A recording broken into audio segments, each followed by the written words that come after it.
Hey guys, welcome to another Hunter video. I'm a Night Elf Hunter on the Whisperwind server, and here I am in Winter Springs, and I am going to show you how to complete the Winter Spring Trainer quests. Now, Winter Spring Trainer, this is where these quests are alliance only, and you have a chance of getting a mount. Not a chance, you will get a mount, but it's not easy. It's located north of Winter Springs on top of the Frostsaber Rock, and for the Horde equivalent, it's in Unguro Crater. But I won't talk about that because I'm not a Horde and I have no idea how to do it. I just know that it's so much easier than the Alliance ones. Now, the first quest you get is the Frostsaber Provisions, which you'll get when you between neutral and friendly, and upon 1,500 reputation, you'll get the next quest, Winterfall Intrusion.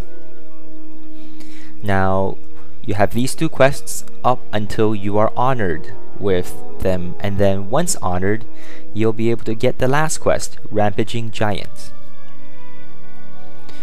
Now, as I said before, you are able to get one mount after being exalted with them, and it is not a short walk in the park. I've been going at this for I don't know how long, months upon months, and although I don't do it every single day, I do it at least once or twice a month, at least a few thousand reputations, and I'm only at 6,800 reputations of honored. Now let's start walking towards the first quest. Now, let me just talk a little bit about the Horde equivalent. The Horde equivalent doesn't have repeatable quests like the Alliance does. Now, the Alliance has had this quest since forever, and they had the advantage for having one extra mount in their faction. But now the Horde also have one, and it is a daily, so it'll take you 20 days to get your Horde equivalent mount, while it will take you, I'll throw some numbers at you later after this, and you'll just see what kind of difference there is in terms of how much time you have to spend or invest into this one mount. Now, for the first quest, Frostsaber Provisions, you have to get 5 Chillwind meat and 5 Shardtooth meat, so you get it from the Chimeras and the Bears. What I like to do is use Serpent Sting, Track Beast, and I set my pet, doesn't matter what kind of pet, to defensive. And so I run around, use Serpent Sting, tag them, and then my pet will kill them, and I continue running until they're all dead.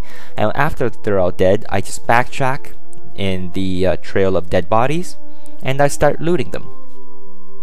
Now, you might also get bear meat, and on my server, bear meat sells for quite a bit, so keep those for the auction house.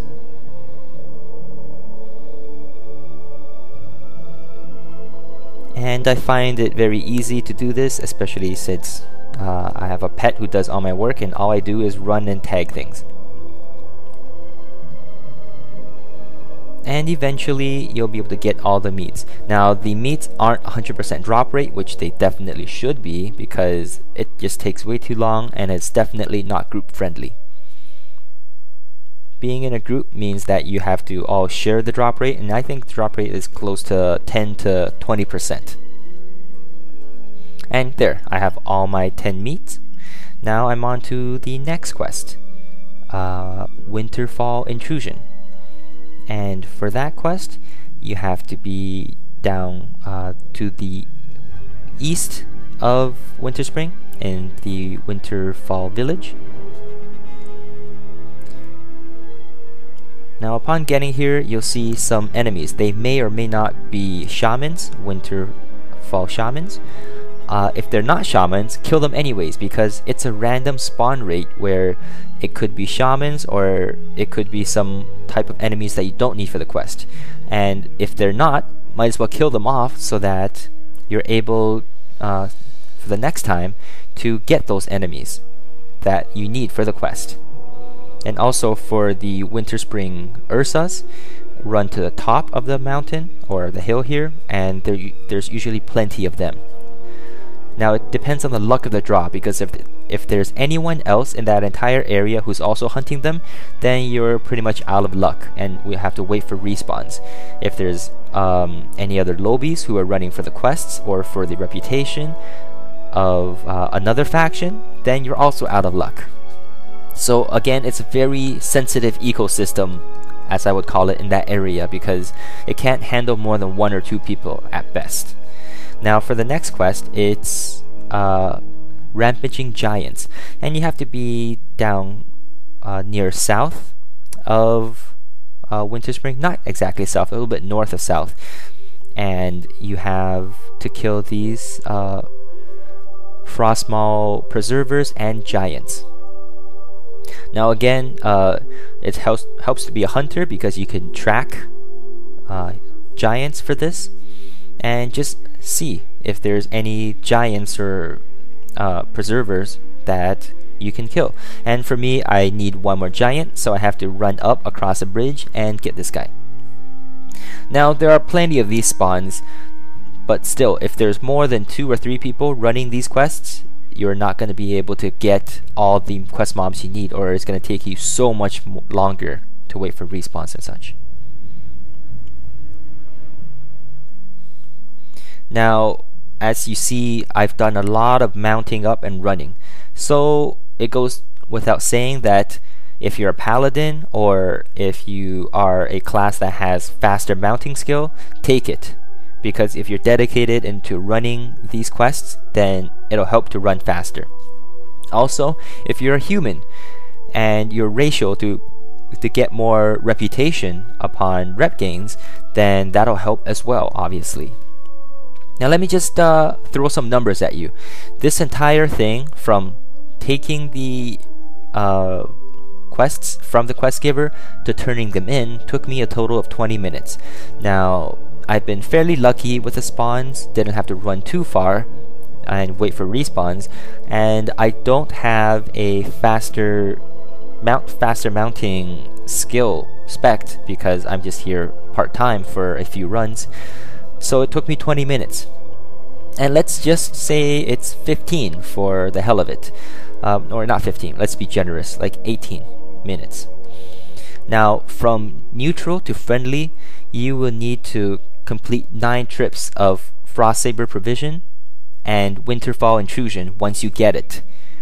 From friendly to honored, it'll take you 11 trips for a human and 12 trips for any other race if you do Frostsaber Provision and Winterfall Intrusion. From honored to revered, and if you do all 3 quests once it's available to you, it'll take you 15 trips and 13 as a human. And from revered to exalted, doing all 3 quests, it'll take you 25 trips, and for a human it'll take you 23. So what does that mean for a Night Elf Hunter? That means in order to get this mount, I will need to dedicate at least, and that's being very generous, 15 hours to get this mount. And for the Horde, it'll take them 20 days. But it is not a long daily quest, so in terms of quest dedication or time dedication, it'll take a lot longer for the Alliance. For the Horde, less time dedication but more overall time dedication, because if you are really dedicated and you don't have a sense of boredom, then you can do this in 1 day if you want. But for the rest of us, I can't handle it, so I've been at this for months trying to get this mount. I'm very close to my 100 mounts. I am at number 98, and I need this one and one other one to get my 100 mounts. And once I have that, a lot of you have been asking me to make a video on just mounts, and I will do that as a guide to where you can get all the mounts and what all the mounts that I have. But until then, I'll be running this slowly but surely. Now, some tips for this. If you are a human paladin, that'll definitely help you. Run this with a group, because it might be boring not to run it with a group, and it's just more fun. But avoid the Wintersaber Provisions, because that's a horrible group quest. Let's turn that in. All the quests will take 250 reputation, except the Rampaging Giants, which will give 350. And I'm going to take some more quests again, and getting started on my continuing on my 15 hours of running. So that's it for this video. Thank you very much for watching, and take care. Till next time.